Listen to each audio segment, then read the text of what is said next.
episode of Beyond the Front Door is brought to you by Peak Properties in Cheyenne, Wyoming.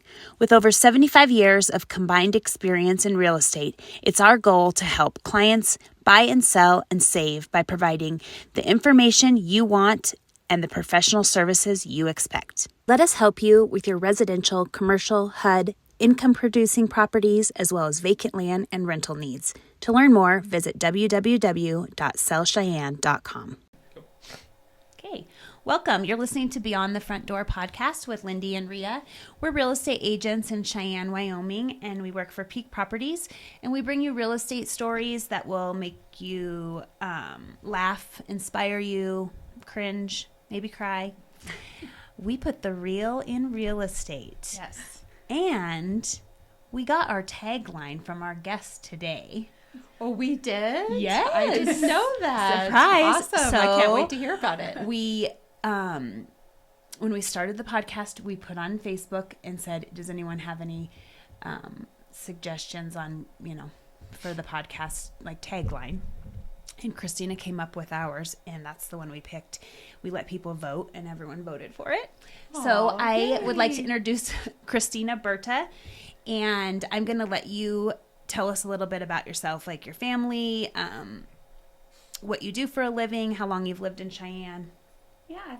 So I've lived in Cheyenne since 1987, which feels like a very long time now. And we moved here with the Air Force. My dad was in the Air Force. And I went away for school, and I was certain when I was at the University of Wyoming that there was not a chance I would come back to Cheyenne, Wyoming. Everyone, I think if you're a kid here and you get raised here, you think you're getting the heck out of town. Yep. And so I got my degree in civil engineering, and I wasn't really thinking about where I was going next. And my grandmother was living here in town, and she was living with my parents, and she ended up getting cancer. And so I decided to move back when I graduated to help with her. And that was 21 years ago now. So I have a husband and a son who's a senior at Central High School. And I work for the Wyoming Department of Transportation, where I oversee a whole bunch of nerds. So Awesome. Yeah. So what is your favorite thing about Cheyenne? Since you've been here for so long and you got sucked back in. Well, and I've totally had a friend call me a townie. And so, and in fact, it is kind of difficult when your friends leave and go to all these other places and they look at you as you're still in Cheyenne. And I had a friend say, well, I know you're all rah-rah Cheyenne. And I was like, is this an insult? Are you insulting me? But it is absolutely one of those things where... what I have said before is I like Cheyenne. It's where I keep all my friends. And It's everywhere. It's all of the people I know. I know where I'm going when I need something. And it is a lot of really good people. I think about when something tragic happens, that everyone's right there. And because it's still a pretty small town, that if you don't know that person personally, you probably know someone that does. Exactly. Yeah. And that's huge. I frequently joke when people are looking at moving to Wyoming and they're coming from larger towns, they kind of do the like, well, I said, well, we have a Target. And I say the same thing. and there's so many people from away that will do the, oh yes, that's the height of shopping. I said, you don't understand. We're one of now 3 places in the state with a Target. So, yes. But it is one of those things where, yeah, I like the people that I get to interact with. I like the opportunities that are here in terms of the restaurants we have and obviously the great gym we go to, that I don't have to look for many different options. I have a lot of really good options here. So it's comfortable. It's I really agree. comfortable. So tell us a little bit about when you moved back here after college. Like, did you rent? Did you buy a house? Did you get married? Like, how did that go? I rented. I feel like when I moved back to Cheyenne, I was so sad. Full disclosure, when you imagine that you're going to go do great things, moving back to Cheyenne was hard for me. And part of the problem is that everyone who goes away for college rarely comes back to Cheyenne. So your friends that were in college aren't there, and your friends that stayed here were just in everyone was in a different part of life, that they had jobs and a lot of them were married and had kids already. And so I rented an apartment, and part of the difficult thing about moving back to Cheyenne is that because we have an Air Force base, we're lucky enough to have an Air Force base, that's a whole bunch of people with a lot of money for rent. So my original salary when I moved back here was just shy of $2,000 a month, and my rent was $600 a month. Oh, goodness. And so I still remember going to, there was a Safeway in the Cole Shopping Center, which is now where Blue Federal Credit Union is. And I put all of my food on the belt, and I had to put back macaroni and cheese because I could not afford all of the stuff that went with it. And I was like, okay, well, we're putting this back and I'll come back for it. So it was so difficult, I think, moving back here and renting. And because we had been Air Force, my parents didn't buy a house until I was in 6th grade. And that it was a huge thing, and it was even one of those things where they were not able to afford that on their own, that my grandmother helped them out with making that purchase. So in my mind, buying a house was something you did later. And so I was renting, and I ended up meeting my husband at work. We always one of those things where YDOT makes roads, and they also make marriages every once in a while. So does he work there still? No, he works for the city. So Okay. yeah, we're both engineers, and we got engaged, and then immediately I was like, we have to buy a house. And this was 2004. And it was kind of the height of bad mortgages, if we're just being really honest. But everyone was buying a house because everybody could buy a house, right? And so we started looking. I actually, I fell in love with a house on Russell that is, I think it's a 2 or 3 story brick home that I loved, and I wanted to live there. And now's where I'm going to seem really old because I'm going to talk about house prices in 2004, right? Sure. So it was $225,000. It was so expensive, right? And I looked in and I was like, I think I want to try and buy this house. And so I went home, and that house is what sparked us to start looking. And I do think that happens for a lot of people. You fall in love with one house, and then you're like, I need to buy a house. I need a house. And everyone else is buying a house. So I'm going to go for it. It's time. It was absolutely one of those things where we decided to get pre-qualified. And I will tell you that 2 people who are just single-digit years into their careers do not qualify for a $225,000 home, even though it was subprime era, right? So we got pre-approved for $175,000, and so Dream House was off the table. But then we started the house buying experience. But it didn't stop you from looking. Still, No. Good for you. So this is where I have to admit. So because it was 2004, right? I still had dial-up internet. I work in a very male-dominated field. I had a subscription to Maxim magazine, which is going to seem so ridiculous, and it wasn't for the pictures; it was for the articles. But I will that's what they all say. But I will tell you that Maxim magazine in 2004 had an article about mortgages, and it said crazy. It said to avoid the adjustable rate mortgage, you don't want to do that. You're not going to be able to. You're going to get hit with that payment. And so I feel like I also would get Glamour, and Glamour was not touching. On mortgages, right? And that's such a disconnect, right? It was the men's magazine was the one that had my back. So I was very much so like, I knew what kind of mortgage I wanted. I didn't know what I wanted in a house, but I knew what I wanted the mortgage to be. So we started looking. It worked out that a woman down the hallway who was still working for YDOT had also gotten her real estate license, and so she was selling houses. She's now a full-time realtor here in town. That was such a crazy journey because you're buying the biggest thing in your life. Yes. And you're putting all this trust into this person to help you in that process of, this is the biggest thing I'm purchasing. And I have to admit, there was a point where we were very upfront with her of what we wanted. We knew we wanted 2 bathrooms.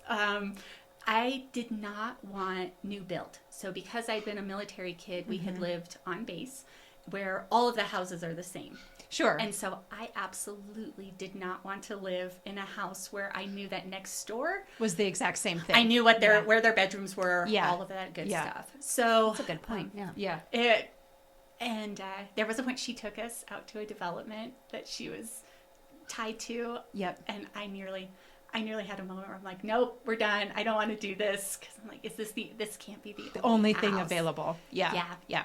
So, we saw a lot of houses, and we saw a lot of when 175 wasn't terrible in Cheyenne at that time, but it also wasn't huge. My dream home was gone. Yeah. And we saw a lot of Cheyenne homes have hidden secrets, is what it feels like. Yes, because a lot of them are a lot older homes. They are. Yes, and sorry to interrupt you, but yes, I No. completely agree and understand. This Yes. is absolutely, we saw a house on Pershing that is beautiful from the outside, and we walk in and it's got built-in art lights, and I mean, it's just a beautiful brick Avenues home. And then we go to the basement, and if we were super into murdering people, I think it would have been the perfect house for us. Because that basement, we walked into it and it was not okay, and it had a Pittsburgh toilet, which is sorry, that's not a common term. So there was just a toilet on its own in the basement, and it was common in Pittsburgh that you had your bonus toilet that was just next to where the laundry was because there was plumbing for it. And I was like, no. And there was creepy. Yeah. It was so creepy. It was so dark. There's a few basements like that in this town for sure. Yeah, we joke a lot about it. Yeah, we joke about it. Like, do you go into basements? like somebody get murdered here? I mean, even our studio's in the basement here. We've joked about people come down to the basement. Yes. Yeah. Yes. It is one of those things where because I'd lived in Cheyenne, I had some things that I knew I didn't want to. Certain areas flood. Yeah, you had more knowledge of Cheyenne because you'd lived here. Yeah. So we absolutely we had some things that were cut off and some things that we kept going for, and it feels like you visit every home in Cheyenne, and I'm sure for you guys, it feels like you are absolutely taking people to every house. Yes, sometimes. Yeah. I walk in houses and I seriously will be like, I've been here before. And sometimes I don't know until a little bit into the showing. Like I'll be like, I swear I've been here. Sometimes I have to look it up to see if it's been on the market before, or like, you're or kind similar of, floor plans. or in similar. different And then you're like, neighborhoods. maybe I haven't. Yes, I've just yes. been in this house. Yes, they all. Yeah. We finally found a house we really liked, and I think there was a point where we had looked at so many homes that we liked it, and then we decided we were going to make an offer. And when you decide to make an offer, I think a little piece of your brain shuts off that you think, I need to win this. To me, again, Your heart is set on it. yeah, you're right? like, okay, Yes. we're buying a house, and it's Yes. such a big purchase that you Yes. walk in with I'm going to buy this, and it's going to be okay. And again, 2004 being the height of a lot of things, eBay was really big, and so it felt like trying to win. Right, you're winning a bidding bid. war. Yeah. Yeah. So there's a point on eBay where you no longer want the thing, but You want to win. you want to win. And so we put an offer in on a house between Central and Warren. So not that stretch is a busy stretch, but it's great. It's in the avenues, and the entire house is covered in shag carpeting.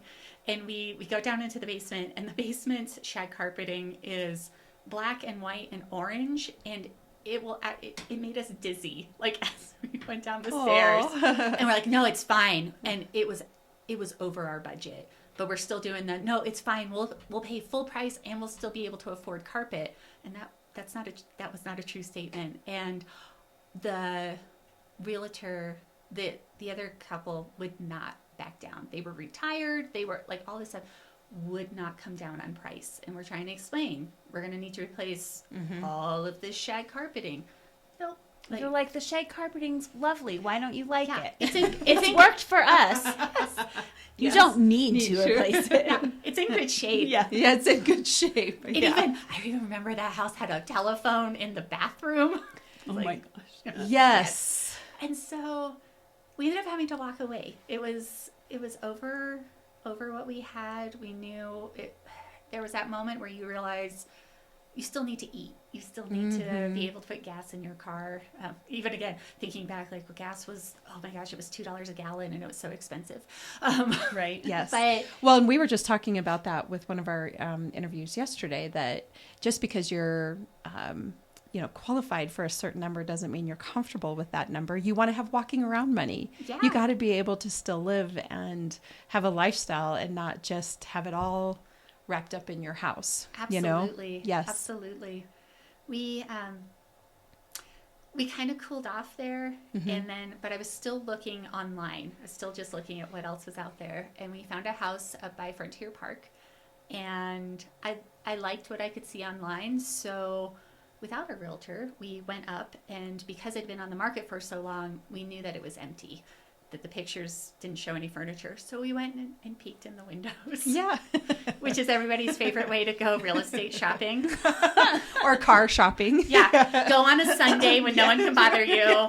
Peek in the windows when no one can convince you that the floor plan is fine. Just, you'll get used to it. Yeah. So we did. We were looking over the fence in the backyard, and we decided we wanted to go see it.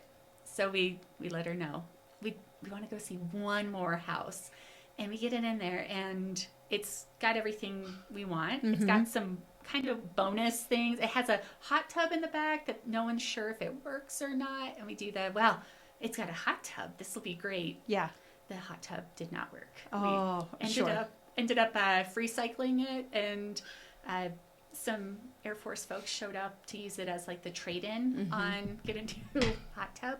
But it was really overwhelming. I think that's the kicker is, and I, even in thinking back on it, I don't feel like we were that grown up. Like because we were in our 20s, it felt like playing pretend until that moment that you sit in the title office And sign. and you initial over and over and over. And it was really intense. And they handed us the key, and it kind of felt like, oh no, what have we done?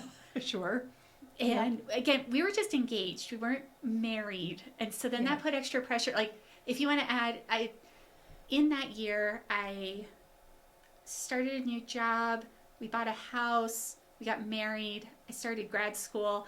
And because my darling child is a honeymoon baby, I'm surprised I still had hair. Sure. At the end of it. There was a lot of major life changes in 1 year. So much happening. Yep. So we locked in on a 30-year mortgage, just like everyone does. And luckily, not an adjustable rate mortgage. It was a good percentage at that time. And we just kind of, I think we hit the okay, and that's it. And now we're just going to pay this for 30 years. Okay. And it almost felt like we checked the box on it in that kind of, okay, adult thing done. So, I know because I can see the board. The kicker for us is, Well, it was just a bonus. It's a bonus. It's cool because you did something that a lot of people don't do. Yeah, so it's not 30 years later, and our house is totally paid off. Wow. And that is such a good feeling. I think when you're in your 20s and someone says 30 years and you think about, I'm going to be in my 50s, and it just, it feels like a weight around your neck, even though you now own a home and you're building equity and you're doing all these things. It is just this behemoth to the side. So where we lucked out in this, because it does to a certain degree feel lucky from time to time, is when the mortgage industry collapsed in on itself, right? Probably in 2010 is when they started to try to refinance a bunch of people's mortgages. And Wells Fargo was who held our mortgage, and they kept sending us refinance, and everybody was trying to get everyone to refinance. And finally, Wells Fargo sent us a packet that was just, if you sign this, we'll refinance your mortgage. And So we looked at it, and the interest rate was lower, and it was going to lock us into a 15-year mortgage, and the amount was great. And so we kind of looked at it as, okay. Yeah. But because they don't teach you about mortgages in school, and because nobody's sitting around talking about mortgages, it felt dangerous. And there's no reason that it should have felt dangerous, but it still feels like this is the largest asset we own. This is the largest amount of money we're dealing with, and we're about to change something with it. And if we change it, can we get our 30-year mortgage back? And it's such a weird feeling, but it was scary. And so we do this 15-year mortgage because we think we've both promoted in jobs. So we're like, well, just get a little more in. And then we started doing the bi-monthly payment. Yeah. And so it, again, felt like voodoo, even though we're both engineers, very much so I don't know how this works, that it's an extra month, but okay, let's sounds good. It sounds good. How does this come out to be 13 payments? I don't know. Yeah. If you say so. Us sitting in Wells Fargo was like, but what do you mean that we like, okay, cool, let's do that. And so we said it and went with it. And really at the end, I do have to acknowledge, because generational wealth is a huge thing when we're talking about large purchases, that my in-laws, really they have a number of investments. They needed to offload some cash 2 years ago so they didn't get hit. And so they gave us $10,000. And that, to me, I'm not a crier. I nearly cried because I realized, opening that Christmas card, holding that check, that we were going to be able to pay off our mortgage 6 months from then. Wow. Instead of what was going to be, we were slated for May of 24, and we were able to pay it off in May of 2022. That's so exciting. It was so exciting. But I think back that not only did we have a mortgage when we purchased our first home, we also instantly had a home equity line of credit, because we had 0 down payment, but they were selling houses to anyone. Mm-hmm. So we went ahead and financed the house, and we financed the down payment. I think we put $800 into buying a house. Yes. Which I look back on now, and I'm like, what were the banks doing? Like, looking at it now, I wouldn't have given us that money. It paid off, but it was a matter of, we had 2 mortgages. Yep. And we did that with our first home too. It was WCDA at the time, and this was 1997 or 1998, I believe, when we first did it. And exact same thing, you financed your down payment, and it is weird. It is. Yeah. Because we had been, I think, if anything, growing up, even though people weren't talking about mortgages, you knew that a second mortgage was a bad thing. Yep. Right? It showed up in TV shows, and it showed up in movies as, oh, we're going to have to get a second mortgage on the home. Right. And we were starting from 0 with a second mortgage on the home. Yes. And I didn't know what it meant, but I knew it was bad.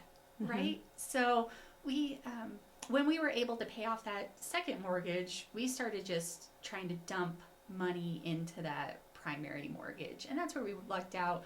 Every once in a while, that money goes into a separate house account, and it's kind of an unseen account, and we just let it do its thing.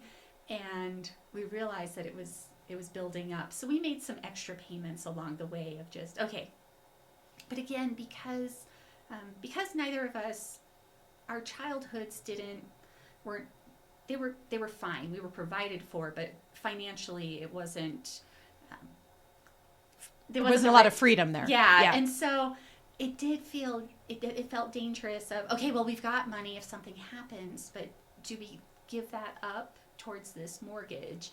And again, it's been a beautiful place to be, but I think it's difficult if you don't have those role models, if you don't have those people. That plenty of my friends have purchased homes, and it was no big deal because their parents had purchased homes, and they weren't around when their parents purchased homes. But I think if you witnessed your parents going through that process and what it took, it takes on a little more gravity, and you do assign more emotion to it than just, oh yes, we buy homes. And again, that generational wealth kind of thought of, we buy homes, that's what we do.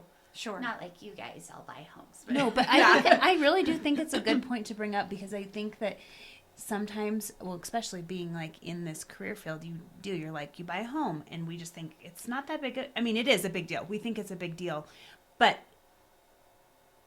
like you're saying, it's, to some people, it's even bigger deal, because they don't even know someone who's bought a home, or their parents didn't own a home. There's plenty of people that have lived in an apartment, their entire childhood, or in a mobile home, or whatever the case is. And so I think you're absolutely right, especially if you're a first generation home buyer. It is a nerve-wracking process, and you're kind of like, and even just getting started, I think that going to meet with the bank is a vulnerable, right? It feels very vulnerable to do that. And sort of, you're exposing all the decisions you've ever made in your life. Yes, absolutely. Yes. And you're like, they're judging me. Yes. They're not. They're not, but it feels that way. It Yes. absolutely does. It's Yes. Have you been the good kind of terrible with money, and Yes. do we trust you with more? And that, I think that's really the instance with our friend Billy, where he went to try to pre-qualify for a mortgage, but because he's always paid cash for everything, he has zero credit, and so he was very disgruntled. He's like, I have to show that I need to borrow money, Which makes no sense. right? Yeah. So, but it is a matter of having someone there for you that will walk you through. And I do think it is finding someone you trust in that home buying process to get that feeling of, okay, they're not trying to maximize their commission. They're not trying to lead me somewhere crazy. For as much as I said, our realtor took us to a development that I didn't want to go to, there were plenty of houses that we walked into where she said, you don't want this house. And She was looking after you. she absolutely was looking out for Yes. us, and we do not want this house, and we'd walk back out. And it is one of those things where I think the mortgage industry, I think real estate, that for most of us, we know you guys again through TV characters and movie characters, and so for us it was, do I trust this person with $175,000? Well, because there is sort of a stigma out there around realtors, right? And not all realtors, but I think just like with every profession, there's the few that maybe do operate in a way that isn't always in the best interest of their client. Now, most do care, and most are trying really hard, but there's just like with police officers, for example, police officers across the country can have a bad rap, which is really unfortunate, because 95% of them are really terrific people, really out there with a servant's heart, trying to do all the right things. And I think it's the same thing with realtors, but I do think you're right. Whether it's on TV or whatever, you hear a bad story, and it's just, you wonder, can I trust this police officer? Can I trust this realtor? Can I trust, whomever? Because you're putting your life in their hands. Absolutely. Yep. And it is. I mean, it's a decision that could destroy so much of. I mean, I know someone that went through a really bad divorce, and in that, their ex-husband now just stopped paying the mortgage, and that meant she had zero credit. And then you're trying to And especially when you go into that with someone else, they can do that to you. And it's all of it's so scary, but it ended up truly, we had to laugh that we paid off the house, and we didn't want to do a big payment. We wanted to make sure we had some savings in what we call the house account. And sure enough, we paid it off in May and mid-month, and by the end of the month, the hot water heater rusted out.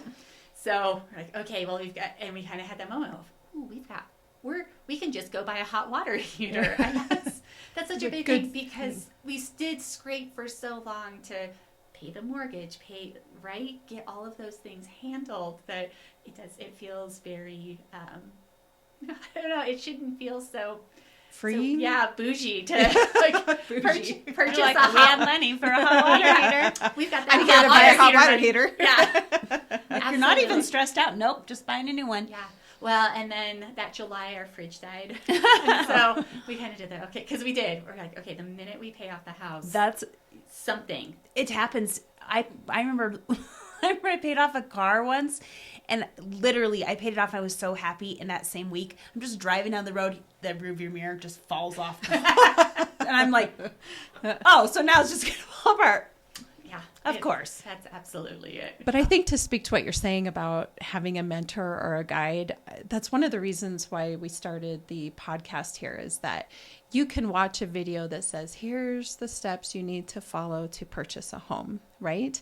And that's correct. These are the steps you need to purchase a home, and these are the people that you need to work with. But to hear somebody else's experience of going through it, that's what we are looking for with this, with just sitting down here with you today, because what we want for our listeners, whether it's somebody that's never been a part of a home buying process and they want to make that leap and start it for the first time, or if somebody wants to purchase own 2 properties and what that looks like, or buying a vacation home or a business or whatever the case is. If you're the first person in your family, or you don't have anybody immediately around you to do that, then you wonder, is this normal? Am I supposed to be feeling this way? Like what happens now? And so I'm really glad to have you on today, because that's exactly what I think we're hoping to accomplish with this, is just hearing these everyday stories and learning from you, right? And what you went through. And I love that you are so diligent in terms of saving and learning, is this okay? Are we supposed to be doing it this way? Having the money set aside. You were very meticulous, which I don't know if everyone always is, just like what Lindee was just saying. Do you think that's like your personality, or where did you get that? Were you taught that, or? Yeah. My dad, I joke that my dad has been an old man since he had to have been was born. young. And so my dad is a very matter-of-fact kind of guy from Ohio, full of dad jokes, don't get me wrong. Yeah. But very much so be sure to save for this. I also, because of my parents' experience, I was able to watch kind of some of those hurdles that they went over, and some kind of missteps that they had, right? That, Sure. Living in military housing doesn't mean that you can't also be saving that money along there. And seeing that meant okay, well, if I have some money, I need to set it aside, because there won't necessarily always be this money. Right. I think is the kind of the key there. So probably a little bit of my dad is a sensible guy. My mother is not a sensible woman. And so we always joke that my rebellion in high school was that I showed up to class, I got good grades, that I was going to be different than my mom. But it is a matter of, because I'm an engineer, we tend to be a pretty sensible kind of gang. Sure, yes. And because we're surrounded by my working at YDOT, I started in 2002, and at that point, they figured out that I think 30% of the workforce was going to be eligible for retirement in 5 to 10 years.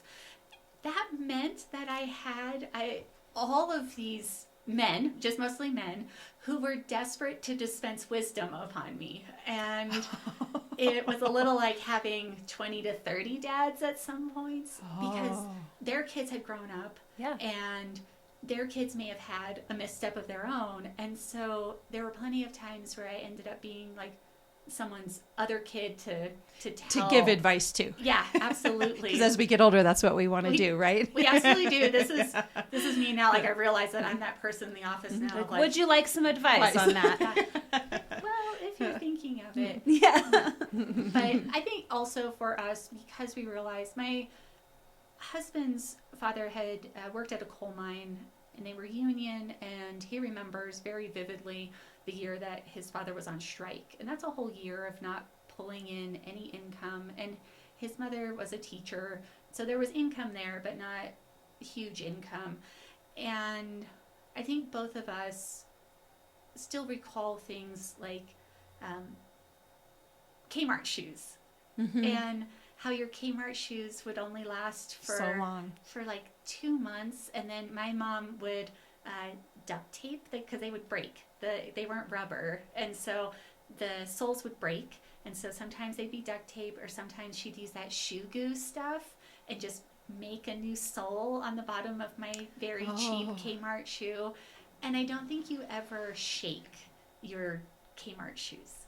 And so because we knew we didn't have all of the financial information that we may have been brought up with if we had different financial situations, things like the house account are money that we can't easily touch. And that is absolutely because when you live paycheck to paycheck, it is very easy to see money, spend money. Right. Mm-hmm. And so for us, we recognized that we needed to make that money impossible Not be able to touch. see. Right. Yep. And so it is. The house account is just, it gets pulled straight out of This our... obscure place Yeah. somewhere over here. It's at the very lovely people at High Credit Union Yeah. have the house account. I have no idea how to... I could walk in and get money from that, but I would have to walk in. We don't maintain any debit card on Online it. access. And that's good to never cross that line, because once you do that, then you're like, oh, I'm just going to take $500 from the house account. You can't do that, Yeah. or it doesn't work. It becomes a way. habit. Yeah. Yeah, Mm-hmm. and that was huge for us. I think it was recognizing where we needed to put in kind of boundaries for ourselves, because it is a matter. I never see that money. It goes straight out of my check, straight into that account. That is nice that employers provide that too, that you can do a direct deposit into more than one account that affords you that. It is nice. I would agree with Absolutely. you. Yeah. Christina also, she does a lot of things, makes her own clothes.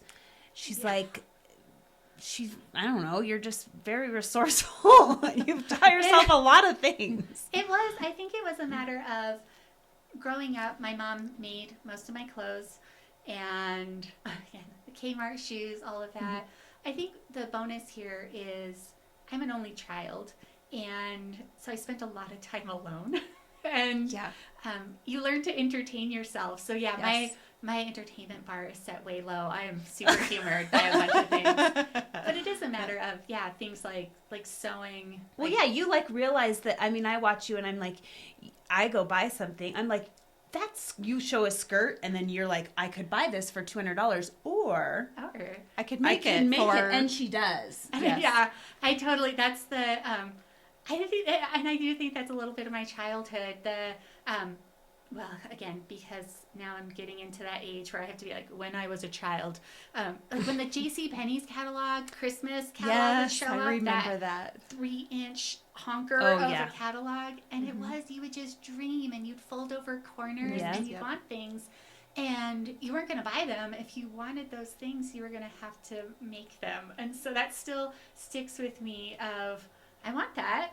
And I can't, now I can buy it, but there's plenty of times where it's, let's see if I can make it. It's almost a challenge, Yeah, right? I think it's I do. awesome. Yeah. It is awesome.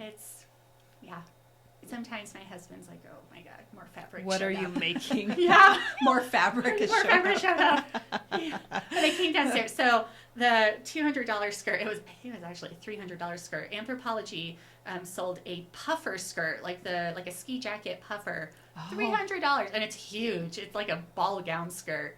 I was like, I want that. And so I made it in a silver puffer, and he was gone for the week. He frequently, husband and son will go ice fishing or hunting. And so when they got home, I was just sitting on the couch in my gigantic silver puffer skirt. And he's like, what happened? And my first words were to him were, it has pockets. He's like, of course it has pockets. Like it's very And if you'd functional. have purchased it, it probably would not have had pockets. Did not. No. No. So that's the benefit of that. Shame on Anthropology. That's so funny. So what is one piece of advice that you would give a listener who wants to walk a journey similar to yours? So I had to think a lot about this one, and really the thing that it came down to for me is there's never going to be a perfect time to buy a house. And looking back on it, that's right. I've had to do the deep dive and thinking about it, and I didn't feel like an adult then. I can't tell you that I felt like an adult in my 30s. I can't even really tell you that I feel like an adult at this point in my life. And so if I had waited until I felt grown up enough to do what seemed are adult things, purchasing a home, right, starting a savings account, all of that kind of stuff, we wouldn't be, we would still be renting. Yeah. So it is a matter of, you may not feel ready, but find those people who will support you and watch out for you, and you will be ready. And as much as we were doing, as I was thinking about it and thinking like, oh gosh, we weren't ready for that. Well, but a bank thought we were ready, and our real estate agent thought we were ready. Yep. And again, totally acknowledging that in 2004, the banks thought that Everybody was ready. Yeah. But it was a matter of, I've watched my other friends have done it as single women that have purchased homes, and just, you dive in and you make the purchase and it becomes home, and somewhere along the line it feels less like playing grown up and you are a grown up. Oh. And that's absolutely something that I wish someone would have just told 23-year-old, 24-year-old me of, this is going to be okay. It's a really huge purchase, but it's like the best thing you're going to do. Absolutely is, that you will reach potentially your 40s, your 50s, and have this asset and this place to be. I think when we paid off our house, it was one of the things that really just hit me. And it as much as it's a very freeing kind of, it's paid off, there were so many things that had always been tied to that, right? The thought that you could lose your home through your actions. And there have been any number of homes in our neighborhood that have had to go back to the bank. I was like, repossessed? Yeah. I'm like, you do not repossess a house. They just hook it up in the middle of the night. Right? And drag it off. Pull that off. Yeah. Foreclosed. So it is one of those things where we had that moment of, okay, if we found ourselves not being able to be in this home, it's natural disaster or something really went wrong. And it's a good feeling to know that it's your house, and that it's not Wells Fargo on the mortgage anymore. And even it was little things like when Allstate sent us our first renewal and we had to write them a $3,000 check. You're like, because we own the house. Same thing with the taxes, our property taxes, that you just kind of always came out of that escrow account. The last few years, as we were starting, I was like, okay, when we pay it off, we need to know how much this is and how it works, and so it's kind of exciting. I then feel like the minute that we paid off the house is suddenly the moment that I feel like I'm in my 60s, and like, oh well, I'm a person who pays property taxes straight to the county, but at the same time, it is one of those things that if I had to go back and tell myself, like, it's going to be okay. And I think that's great, because we have a lot of young buyers, and some, like we've talked about, some of them don't think they could ever buy a house. Yeah.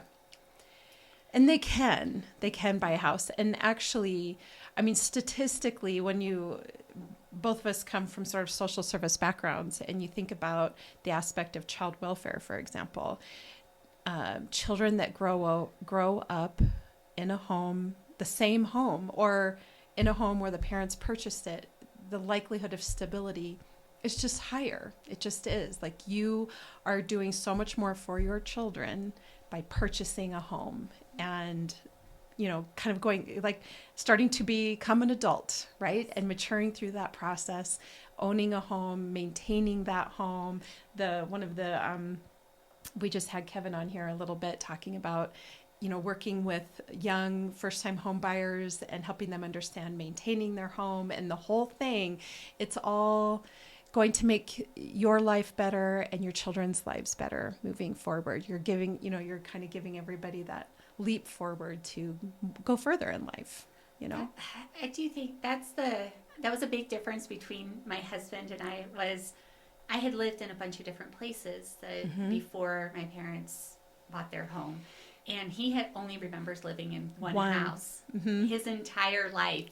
And so when we were looking at homes, I was fully, let's get a starter home, and we'll get something, we'll fix it up, and then we'll upgrade. And he could not He was like, wrap no, his we head buy around one that. home and we stay You there. buy your house and that's your house. And I'm, in retrospect, I'm glad that's what we did, that the thought of packing up our house, especially now, seems overwhelming, but it was a difference to me that I mean, as a kid, we lived in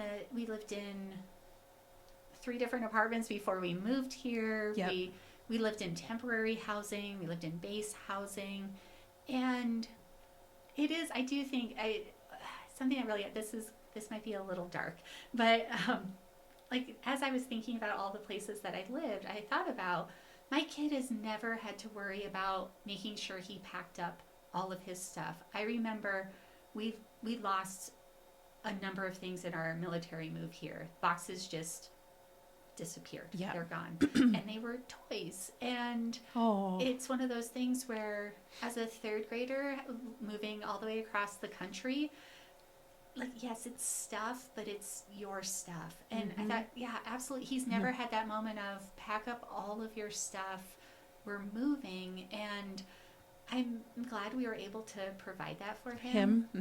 I mean, don't get me wrong, being a military kid, for all of its disadvantages, that I have friends all over the nation. Yeah, and sure. There's some benefits. There's absolute benefits to it. Yep. But I'm glad that we've been able to provide more of my husband's upbringing of, this is your home, and This is going to be your home. this is going to be your home. And we've applied to college, and it feels like a very we kind of thing, that my son will graduate and he's planning to head over to Laramie in the fall, and knowing that he'll return home for Christmas and for break, and he knows where that is, and he's comfortable is a huge thing. It's and for you too, probably, right? Like, Oh. there's something about the mom heart. Yes. That your children come back to their bedroom, to their house, the place that they've grown up, Yes. and they know it's there, right? Like, it's kind of like the rubber band effect. You're here, they're going to come out here, they're going to come back. They're going to come out here and they're going to come back. And there's some comfort when our kids leave the nest, that we're still the nest. Right. We're still there for them to come back to. Absolutely. Yeah, I completely agree with you. Yeah, I moved around a little bit too in my elementary years, and you're right, there's benefits such as meeting new people, different cultures, the whole thing. But there is some anxiety, or there was for me, about changing schools, forming new friends, having different bedrooms. Like you say, if you lose things in the moving process, for me, I developed some anxiety through some of that for sure. So it's sort of a double-edged sword, I think. It absolutely is. And I still to this day, so where St. Mary's Elementary School is now, used to have a different elementary school there, Corlett Elementary School, which I think was built probably in 1904.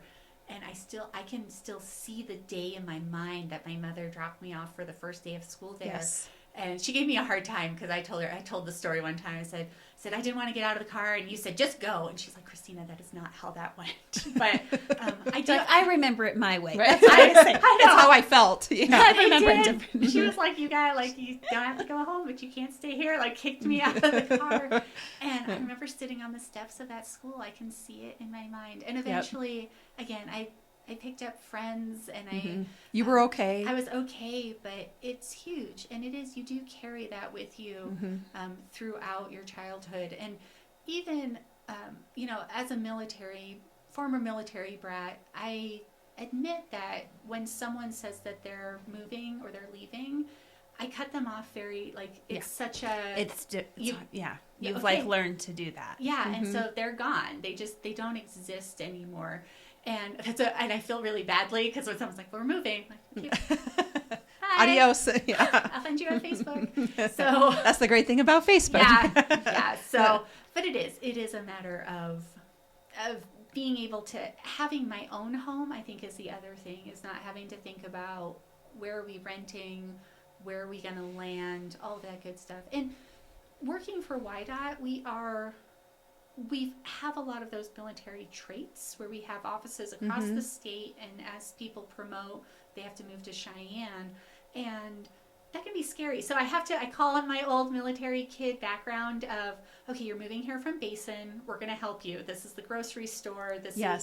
and being those people for folks moving into Cheyenne, recognizing that, yes, if you're from Newcastle or you're from Rollins, that it's a much different Adjustment, yeah. Well, and I've worked a little bit around the state as well, and I understand that Cheyenne is considered the big city, which is really funny to me because if you've ever lived in a really big city, Cheyenne is not a big city.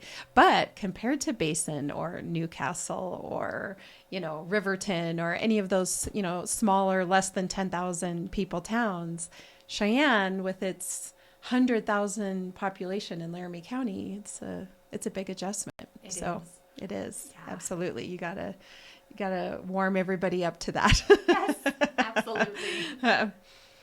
Well, since we're talking about other places, I guess I'll ask you our last question. If you could purchase a property anywhere in the world, where would it be and why? This one got me because I knew for sure my husband would absolutely just purchase a cabin over Saratoga Riverside, and I'd be happy because he is a country kid. And so he's from the northern part of the state, and he still lives a little like a country kid. So my car lives outside, so that a side-by-side and an ice house and like all of his, like what would go out into the outbuilding are all in your garage. Yeah. Our house has a single car garage and a 2-car garage, and 0 of our daily drivers live in garages. There's a perfectly lovely Mustang Fastback that lives in the single car garage. Nice. You got his attention over there. Yeah. So absolutely, this is one of those where I would love to have a place for him to have all his outdoor stuff, everything. But I thought of all these places, and then this is where I have to admit that I'm definitely a Disney nerd. And so I was like, if I could own a house anywhere, I would totally have a house in Anaheim. I would pay through the nose on taxes and everything else. But then I would be at Disney every day. I'd go to Disneyland, or when we see things like snow is moving in here, I would just go. Like, I'm going to be in Southern California for a little bit. We'll see you guys later. I'm going to sit. And even though Southern California gets cool in the winter, it doesn't get Wyoming. So yeah, I think probably I like Southern California to a certain degree, and yeah, I think that's one of those. So I chose both sides of the spectrum. Yes, my beach husband and mountains. Yes, my husband would like a field with nothing, and I'm going to the people. Well, Saratoga is really wonderful as well. So I could and right on the river, just like that. I have a colleague that lives right on the river, and it's just amazing to be over there. So I would agree. Saratoga is beautiful. I'm probably much more likely to own a second home in Saratoga than I ever will. Well, because it's maybe more accessible, right? Yeah. You could get to Saratoga whenever you wanted, right? Compared to Southern California, although I could see the benefit of Southern California too. The Saratoga home would mean that, again, I wouldn't have to scrape my windshield. So very enticing. Yeah, absolutely. Mm-hmm. Well, thank you so much for being on today. I love your story. And again, the diligence of paying your home off. That's just awesome. Yes, it is. Congratulations. Congratulations. Thank you. Yes. All right. Okay. Well, we'll take a picture. Yeah. This episode of Beyond the Front Door is brought to you by Peak Properties in Cheyenne, Wyoming. With over 75 years of combined experience in real estate, it's our goal to help clients buy and sell and save by providing the information you want and the professional services you expect. Let us help you with your residential, commercial, HUD, income-producing properties, as well as vacant land and rental needs. To learn more, visit www.sellcheyenne.com.